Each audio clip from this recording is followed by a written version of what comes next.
دوستو آپ سے گزارش ہے کہ ویڈیو کو اینڈ تک دیکھیں تاکہ آپ کے علم میں اضافہ ہو سکے۔ بسم اللہ الرحمن الرحیم۔ پیارے دوستو، جب حضرت نوح علیہ السلام گمراہ مشرکین کافروں کی ہدایت سے محروم ہو گئے تو حضرت نوح علیہ السلام نے اللہ تبارک و تعالیٰ کے حکم سے کشتی بنانا شروع کی۔ جب کشتی مکمل ہو گئی تو آپ علیہ السلام نے مومنین کو بلایا جو کہ بہت کم تھے، اور ان سے آپ علیہ السلام نے کہا کہ کشتی میں سوار ہو جاؤ۔ قرآن مجید فرقان حمید کی سورۃ ہود کی آیت نمبر 41 میں ارشاد باری تعالیٰ ہوتا ہے کہ یہ اللہ کے بابرکت نام سے چلے گی اور رکے گی، بے شک میرا پروردگار بہت بخشنے والا اور مہربان ہے۔ اللہ پاک کی طرف سے آپ علیہ السلام کو حکم ہوا، ہم نے کہا کہ اس میں ہر چیز کا جوڑا سوار کرو اور اپنے خاندان کو سوار کرو، اور سوائے اس کے جس کے متعلق ہمارا پہلے قول گزر چکا ہے، آپ نے اہل ایمان کے علاوہ تمام جانداروں کے جوڑے بھی کشتی پر سوار کیے۔ کافی دنوں تک نوح طوفان جاری رہا۔ جب طوفان تھما اور کشتی ایک جگہ رکی تو نوح علیہ السلام اور دوسرے صاحب ایمان کشتی سے نیچے اترے اور کاروبار زندگی میں مشغول ہو گئے۔ حضرت نوح علیہ السلام اپنے کاروبار میں گھڑے بنانا شروع کیے۔ آپ مٹی سے گھڑے بناتے اور انہیں لوگوں کے ہاتھوں فروخت کرتے، اور ان گھڑوں سے جو قیمت وصول ہوتی اس سے اپنی ضروریات زندگی پوری کیا کرتے تھے۔ ایک دن ایک فرشتہ انسانی صورت میں ان کے پاس آیا اور ان سے بہت سارے گھڑے خرید لیے اور ان کی قیمت ادا کر دی۔ پھر اس نے ان گھڑوں کو آپ کے سامنے توڑنا شروع کر دیا۔ آپ کو اس کا یہ عمل صحیح نہ لگا۔ کچھ دیر تک تو آپ یہ منظر دیکھتے رہے، لیکن جب وہ باز نہ آیا اس کام سے تو آپ علیہ السلام کا صبر ٹوٹ گیا اور اس سے فرمایا، اے آدمی، تو یہ کیا کر رہا ہے؟ تو میرے ہاتھوں کے بنائے ہوئے گھڑے کیوں توڑ رہا ہے؟ اس گاہک نے آپ علیہ السلام سے کہا، آپ کا اس سے کیا واسطہ؟ یہ گھڑے میں آپ سے خرید چکا ہوں اور اس کی قیمت بھی ادا کر چکا ہوں۔ اب یہ گھڑے میری ملکیت میں ہیں، میں ان گھڑوں کو توڑوں تو آپ کو کیا؟ حضرت نوح علیہ السلام نے کہا اس شخص سے کہ یہ بالکل درست ہے کہ گھڑے خریدے ہیں، لیکن یہ بھی حقیقت ہے کہ اس کو بنانے میں میری بڑی مشقت ہے۔ اگرچہ میں انہیں بیچ چکا ہوں، پھر بھی انہیں اس طرح ٹوٹتا ہوا نہیں دیکھ سکتا۔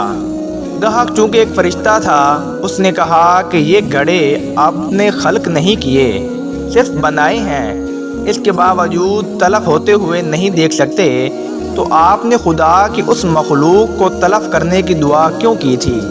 حضرت نوح علیہ السلام نے یہ بات سنی تو آپ رونے لگے۔ اس کے بعد آپ کے شب و روز غم میں گزرنے لگے۔ آپ نے اتنی نوح زاری کی کہ لوگوں نے آپ کا نام بھی نوح رکھ دیا، جس کے معنی بھی نوح زاری کرنے والا ہے۔ بیان کیا جاتا ہے کہ ایک دفعہ اللہ تبارک و تعالیٰ نے حضرت موسیٰ علیہ السلام کو وحی فرمائی کہ اب جب ملاقات کے لیے آنا تو کسی ایسے شخص کو اپنے ساتھ لانا کہ جس کے متعلق تمہارا عقیدہ ہو کہ تم اس سے برتر اور افضل ہو۔ موسیٰ علیہ السلام نے بڑا غور کیا، ادھر ادھر دیکھا، لوگوں کے چہروں کی طرف دیکھا، لیکن انہیں یہ جرأت نہ ہوئی کہ اپنے آپ کو کسی سے برتر اور افضل قرار دیتے اور دوسرے کو اپنے سے کمتر سمجھتے۔ انسانوں سے مایوس ہو کر آپ علیہ السلام نے حیوانات پر نظر کی، لیکن انہیں حیوانات میں بھی اپنا مطلوبہ حیوان نظر نہ آیا۔ وہ مایوس ہونے کو تھے کہ ان کی نظر ایک خارش زدہ کتے پر پڑی۔ انہوں نے اپنے آپ سے کہا کہ اگر میں اسے اپنے ساتھ لے جاؤں تو شاید بات بن جائے۔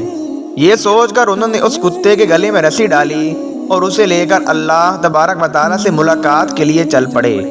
تھوڑی دور جانے کے بعد انہوں نے اپنے فعل پر ندامت محسوس کی اور کتے کے گلے سے رسی نکال دی اور اسے بھگا دیا۔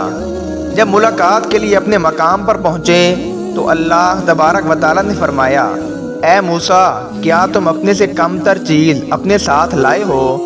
حضرت موسیٰ علیہ السلام نے عرض کیا، اے خدا، جس کا آپ نے مطالبہ کیا ہے وہ چیز مجھے نہیں ملی۔ اللہ پاک نے فرمایا، مجھے اپنے عزت و جلال کی قسم، اگر تو اس کتے کو بھی اپنے سے کم تر سمجھ کر یہاں لے آتا تو میں تیرا نام دیوان انبیاء سے خارج کر دیتا۔ پیارے دوستو، ہمیں بھی اللہ پاک کے اس پیغمبر کے واقعے سے ضرور سبق سیکھنا چاہیے۔ ہم میں سے بہت سے لوگ ایسے ہیں جن کے پاس تھوڑی سی دولت آ جائے تو وہ غرور و تکبر میں مبتلا ہو جاتے ہیں اور اپنے ارد گرد کے لوگوں کو حقارت کی نظر سے دیکھنا شروع کر دیتے ہیں۔ حضرت یحییٰ علیہ السلام کے متعلق مشہور ہے کہ آپ ہمیشہ خوف خدا کی وجہ سے غمگین رہتے تھے، اور ولادت سے لے کر زندگی کے آخری ایام تک آپ غمگین ہی رہے۔ آپ کے گریہ و پکار کا سلسلہ کسی بھی وقت منقطع نہیں ہوا اور کسی نے آپ کو ہنستا مسکراتا ہوا نہیں دیکھا۔ ایک مرتبہ زکریا علیہ السلام نے بارگاہ میں عرض کیا کہ خدایا، میں نے تجھ سے اس لیے بیٹا طلب کیا تھا کہ میری آنکھوں کی ٹھنڈک بنے اور میرے لیے خوشی اور مسرت کا باعث بنے، لیکن تو نے جو مجھے بیٹا عطا کیا ہے وہ تو ہمیشہ غمگین رہتا ہے اور ہر وقت روتا رہتا ہے۔ اور پھر ایک دن زکریا علیہ السلام نے اپنے فرزند سے فرمایا، میں نے خدا سے بیٹا مانگا تھا تاکہ وہ میرے لیے خوشی کا ذریعہ بنے، جبکہ تو ہمیشہ غمگین رہتا ہے۔ حضرت یحییٰ علیہ السلام نے عرض کیا، ابا جان، میں نے آپ کی زبانی یہ بات سنی تھی کہ جنت و دوزخ کے درمیان ایک چیز ہے جسے وہی عبور کرے گا جو خوف خدا سے رویا ہوگا۔ بہرحال حضرت یحییٰ علیہ السلام پوری زندگی غمگین رہے اور خوف خدا میں روتے رہے۔ آپ اتنا روتے کہ رخساروں پر گڑھے پڑ گئے تھے اور آنسوؤں کی وجہ سے زخم پیدا ہو گئے جس پر مرہم پٹی کی ضرورت پڑتی۔ ایک مرتبہ کا واقعہ ہے کہ حضرت عیسیٰ علیہ السلام کی اپنی خالہ زاد بھائی یحییٰ علیہ السلام سے راستے میں ملاقات ہو گئی۔ حضرت عیسیٰ علیہ السلام انہیں دیکھ کر مسکرانے لگے۔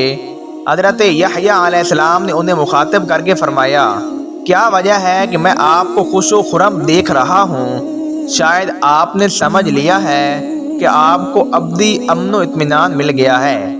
حضرت عیسیٰ علیہ السلام نے فرمایا، کیا وجہ ہے کہ میں تمہیں غمگین دیکھ رہا ہوں؟ کیا تم اللہ کی رحمت سے محروم ہو چکے ہو؟ اس کے بعد دونوں خالہ زاد بھائی اس جگہ پر رک گئے اور کہا، ہم اس وقت تک یہاں سے نہیں ہلیں گے کہ جب تک خدا فیصلہ نہیں کر دے گا کہ ہم میں کس کا طرز عمل اسے زیادہ پسند ہے۔ اللہ تبارک و تعالیٰ نے ان دونوں پر وحی کی کہ تم دونوں میں سے اچھا وہ ہے جسے ہماری رحمت کی امید زیادہ ہے اور جو ہمارے متعلق زیادہ سے زیادہ حسن ظن رکھتا ہے۔ بے شک انسان کو اللہ تبارک و تعالیٰ کی رحمت سے کبھی بھی مایوس نہیں ہونا چاہیے اور اپنے مصیبت اور مسائل کے وقت صرف اللہ تبارک و تعالیٰ سے مدد مانگنی چاہیے۔ امید ہے کہ یہ ویڈیو آپ کو اچھی لگی ہوگی۔ اگر ویڈیو اچھی لگی ہو تو ویڈیو کو لائک اور سبسکرائب لازمی کر دیں تاکہ ایسی ہی ویڈیو آپ تک بآسانی پہنچ سکے۔